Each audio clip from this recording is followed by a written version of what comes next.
Hello everybody and welcome back for some weekly VR news. As always, I am Mateo311 and this is your channel for everything VR related. Now today we have some super insane, absolutely huge, the biggest game change. No, I'm kidding. None of that YouTuber hyperbole BS. There are huge updates in today's news, but I'm not going to sell them to you in that manner. I'm going to be straightforward, and this includes things like the PlayStation 2 actually working on a PC with full tracking, 6 stuff, all that jazz. Also, Roblox is coming to the Quest 2, which some of you may sigh at that, but it's actually a huge deal, and we'll go into why. And finally, Praydog's Universal Mod Injector just got a huge update. You guys are definitely going to want to hear about it, so stick around. And of course, I have everything else like this week's new releases and any other game updates. Now, there are, of course, links and timestamps if you want to skip ahead. But before we jump in, this video is brought to you by VR Rock. VR Rock makes prescription lens inserts for all of your favorite VR headsets, and now they have them for the PlayStation VR2. So if you've been struggling to get your eyeglasses to fit inside the headset, or you're afraid you might scratch the lens, these can be a great option. They magnetically connect, so they're easy to put on and take right back off. And if you're interested, I have a 10% discount code down in the description and a link to their webpage. Okay, so let's start off with the check-in, which is basically the games that I've been playing, what I've been up to in VR. And unfortunately, it hasn't been that much lately because I've been on vacation and I've been doing a ton of home renovation, including updates to the Matt VR cave down here, or the Matt cave, VR Matt cave, whatever you call it. My awesome room that you guys are looking at right now. I started doing some upgrades down here too. So I haven't been playing too many VR games except for Dead Hook, which is dope, but I still haven't played enough to say if I recommend it or not. Like, it's fun, but I'm not 100% sold. I don't know. I got to put a few more hours into it. And I think I've said that twice already now. But let's move on into new releases. And since I wasn't here last week, I actually have 2 games that already released that we're going to start with. First up is Yupitergrad 2: The Lost Station. This sequel to an excellent grappling hook parkour title is now available, and it's not only bringing more of what we loved about the original, but also adding some whole new mechanics like combat. Unfortunately though, the early reviews are saying it's not as good as the original, so unless you absolutely love that game and can't live without more of it, or you're willing to wait for this game to go on sale, it might not be your best option. That's a shame because the original Yupitergrad was a one-of-a-kind title, offering up a humorous story and some excellent parkour mechanics. Now, I'm yet to play through this game myself, but if my opinion differs from those original reviews, I'll let you guys know. Now, a game that I have played is Dyschronia Chronos Alternate, and the third part of that story-driven series is now available. The game takes place in this wacky utopian world, where all minds are linked together, and crime is virtually impossible. Somehow, though, there's been a mysterious murder, and you're sent to investigate it. Now, the storyline just gets crazier from there, and you'll even be jumping into past memories, but unfortunately, this game failed to hold my attention, and I gave up after part 1. The title is an interactive storyline, so if it doesn't hook you, it's going to be love it or hate it. But if you are a fan of interactive stories, you might want to give this game a try. And speaking of giving games a try, I really want to test out the Break-In, which releases this week. This is a 4-person co-op title where you and your buddies will engage in a good old-fashioned B&E. That's breaking and entering for the uninformed. Now, looking at this game, I'm expecting a comical version of something like Phasmophobia. You're creeping around in the dark, trying not to set off any alarms, and moderately anxious throughout the entire experience. It really looks like it could be a lot of fun, so I'm definitely going to have to test this one out. Now, if you're looking for a good old-fashioned arcade racing title, we have InRun. While this title is inspired by classics, it was made from scratch for VR and guarantees no motion sickness, plus plenty of innovative new features. One race will have you dodging traffic, another collecting style balloons, plus other unique game modes that adapt to your proficiency level. There's also cross-platform online PvP and an open-world multiplayer option. Now, if you're not sure if InRun's right for you, there's a free demo available that you could check out right now. And that was this week's new releases, but let's move on into some game updates. The absolutely fantastic Rainbow Six Siege style shooter Breachers now has a brand new control point game mode. Both teams will be armed with the same weapons and gadgets, and instead of acting as attackers and defenders, you're trying to capture and hold down multiple areas. This gameplay mode is playable on 3 of the existing maps, and will be extended onto a new map coming in a future update. There's also a few other minor additions here, including the ability to customize your reticle, an enhanced voting system, plus some overall balancing updates. So right now, I'm very happy to report that an already great game just got even better. And we also just got another major update for Eiloila.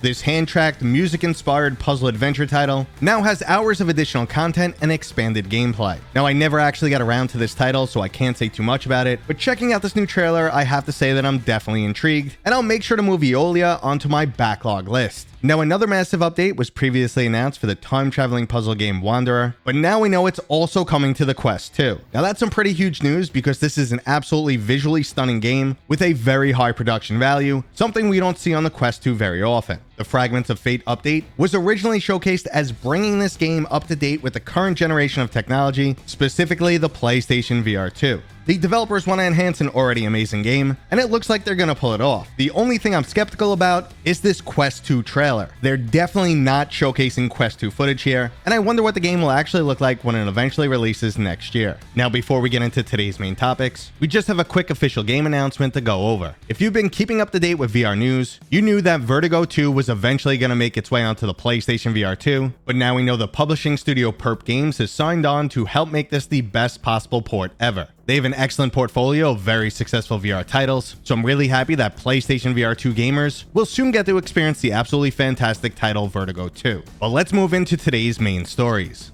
Okay, so I brought my beautiful face back on screen for today's major topics, and the first one is the PlayStation VR2 working on a PC.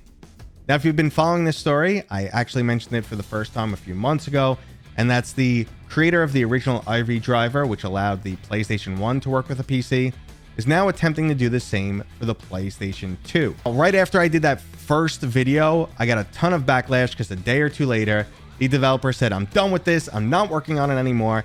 And I honestly knew deep down that wasn't the case. This was a passion project, but he was getting hit from every side, people calling him a fake, people wanting more information, just too much. He was overwhelmed, and that's why he made that statement. But I knew deep down he loved this passion project. He was going to keep working on it. Fast forward 2 months, and he's like, oh, we finally got it working, but the camera tracking isn't working yet. And I don't know if or when it ever will.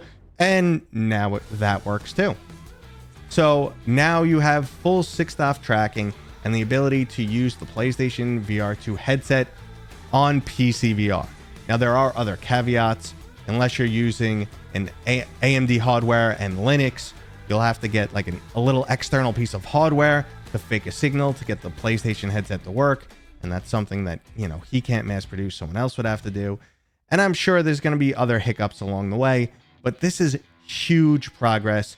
And in the future, we might actually be using, or I might be recommending, the PlayStation VR2 as your go-to PCVR headset. It's very possible that could happen.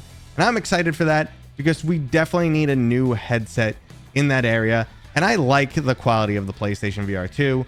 I know not everyone's sold on it, but I think it's a solid headset. But let's move on to the second story, and that is Praydog's Universal Mod Injector for the Unreal Engine getting a major update. Now, we've been talking about this for months, and when it's all said and done, this Universal Mod Injector will allow any Unreal game to work perfectly in VR. That's not the case just yet, but it's getting closer and closer every single day. Over time, they've been solving a series of issues like desyncing the hands from the head, because no one wants to turn your head and see hands that just float at the bottom of the screen. You want full motion tracking on your hands. That has been solved, and the latest update solves full room scale locomotion. Now, sometimes if you would walk around, you would actually move out of sync with your in-game character's body. That is no longer the case. It is fully tracked, full 6-DoF. This is actually a huge deal. We are now very close to getting every single Unreal game in VR, working almost perfectly. Just think about that. That is completely insane news. Now, what I think is even more important than that, than just getting to replay older games, is the fact that this could make development easier for new games. Studios can focus on traditional development means, and then just use this injector to get their game running in VR, and make a few touch-ups here and there. I hate to use this term, but it can be a potential game changer. Now, the only reason why I'm not jumping up and down and screaming about this and making thumbnails that say insane, huge game changer, VR will never be the same, is because we've been talking about the Universal Mod Injector for months, if not over a year now, and it's not really in our hands just yet. It's not something we just snap our fingers and we're playing all these games. But I'm okay with that because I'd rather them get it as perfect as possible before, you know, you throw it out there in the public and people are disappointed and say, well, this doesn't work right and this doesn't work right.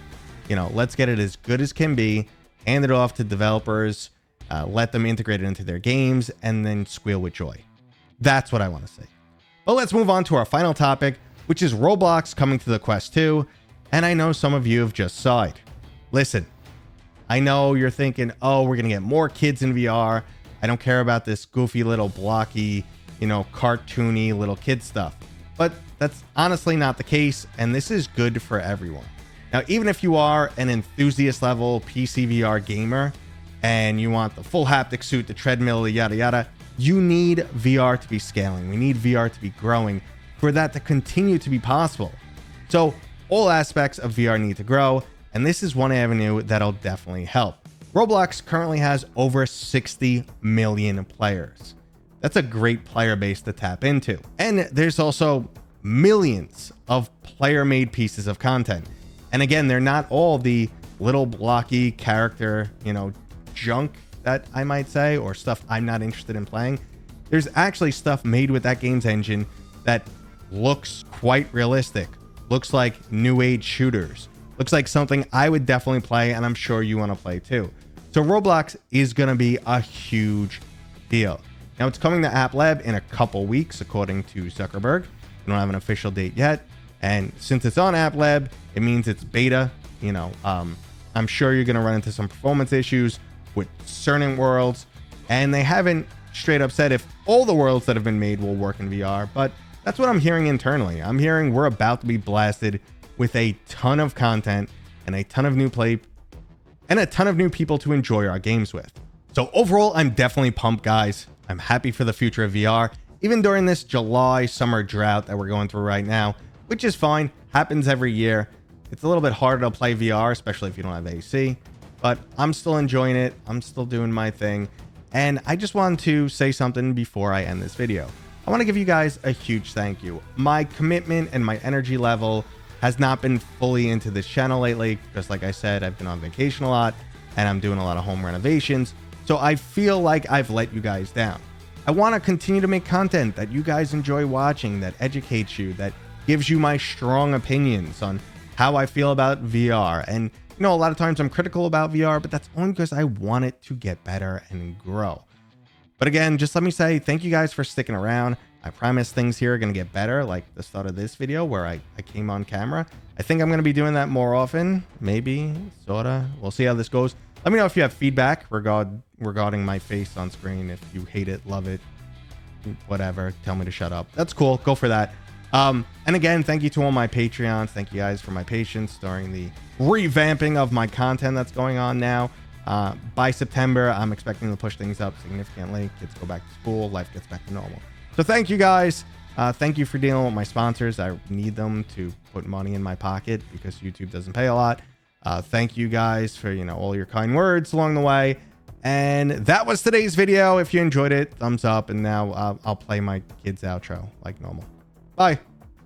And that was today's video, brought to you by my dad, Mateo311. If you enjoyed it, please go ahead and give it a thumbs up. And if you're new here, Consider subscribing. consider Consider subscribing. consider subscribing. Consider subscribing. Consider subscribing. We'll see you guys on next time. We'll see you guys on next time.